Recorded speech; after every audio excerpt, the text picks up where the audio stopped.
तो कैसे हैं आप लोग? कि गौसे पाक का नाम कोई बेवजू लेता था तो वो मर जाता था। भाई मारो, मुझे मारो मारो। बेवजू का नाम कोई ले नहीं सकता था, लेकिन रसूल पाक ने बताया अब्दुल कादिर मेरी उम्मत पे रहम करो, लोग इस तरह से नुकसान उठाएं। पर ठीक है कि अब नहीं मरेगा। आहा, बहुत चंगा नाम है। अगर नापाकी में अब भी कोई गौस पाक का नाम ले तो कम से कम उसका इतना नुकसान पहुंचता है कि उसका एक बाल टूट कर गिर जाता है। एक हिंदू के बाजू में एक बदअकीदा रहता था। चल बस, रुलाएगा क्या? वो बदअकीदा ने उस हिंदू की बीवी को देख लिया। ये बड़ी अच्छी बात कही आप। और देखने के बाद उस पर फरेब्ता हो गया। तुम्हारे जैसे लोग इस देश के लिए श्राप है। वो दिमाग लगाने लगा कि किसी भी तरह से इस हिंदू की बीवी के साथ मैंने अपनी नस्सानी ख्वाहिश को पूरी करना है। उसको मौका नहीं मिला गांव के अंदर, तो इत्तेफाक से वो मियां बीवी दोनों जा रहे थे उसके मैके पहुंचाने के लिए। उसका शौहर जा रहा था। इसको जब खबर मिली तो खबर मिलने के बाद इसने सोचा कि फायदा उठाना चाहिए। ये इनके पीछे घोड़ा लेकर के चला गया। ठीक है जी। शौहर से कहा कि चलो घोड़े पे बैठ जाओ। उसने कहा नहीं, मेरी बीवी साथ में, मैं कैसे बैठ सकता हूं। तो उस औरत ने कहा दफा हो जा तू, मैं और मेरा शौहर तुम्हारे घोड़े पे जरूर बैठ जाएंगे।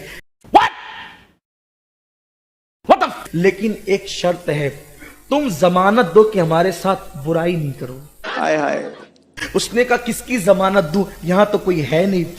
बात तो सही है। ये मजहब की मुसलमान नहीं थी, लेकिन चूंकि औलिया अल्लाह की करामत सुन सुन करके इसके दिल में गौस पाक की मोहब्बत पैदा हो गई थी।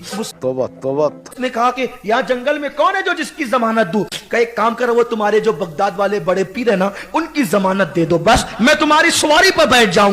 कैसे कैसे लोग रहते हैं यार यहाँ पर। ठीक है, तुम वो जो बड़े पीर बगदाद वाले ना, बड़े पीर साहब, हम चाहे वो उनकी जमानत देते हैं, बैठ जाओ, तुम्हें कुछ नहीं होगा। ये भी ठीक है। अब जैसे दोनों मियां बीवी घोड़े पर बैठे, इसने निकाली तलवार और तलवार निकाल करके इसके शौहर को कत्ल कर दिया। जैसे शौहर को कत्ल किया, उसकी लाश गिराई और घोड़ा दौड़ाने लगा। जब घोड़ा दौड़ा रहा था तो वो पीछे मुड़ मुड़ कर देखती थी। पीछे देखो, पीछे। उस बदबख्त ने कहा, ए लड़की, तू पीछे मुड़ मुड़ कर किसे देख रही है? कहना ना तो मनु अपने मनु शक्ल मेरे सामने ना ले आवी। तो उसने कहा, बगदाद वाले बड़े पीर साहब को देख रही है। अब ये तो किसी किताब में नहीं लिखा। उसकी जबान से ये जुमले निकले थे, हिंद का इतिहास गवाह है, हिंद की तारीख गवाह है।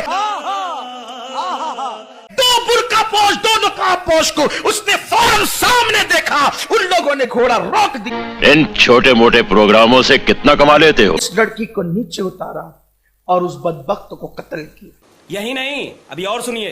पर उसके शौहर के पास गया जो सर कटा हुआ था, सर को जोड़ करके कहा, कुम बिस्मिल्लाह। लानत है तेरे ऐसे कीदे के ऊपर। शौहर जिंदा हो गया। कलमा पढ़ के मुसलमान हो। हिंदू भी पुकारे मदद के लिए, मेरा मुर्शिद आता है। जनता माफ नहीं करेगी।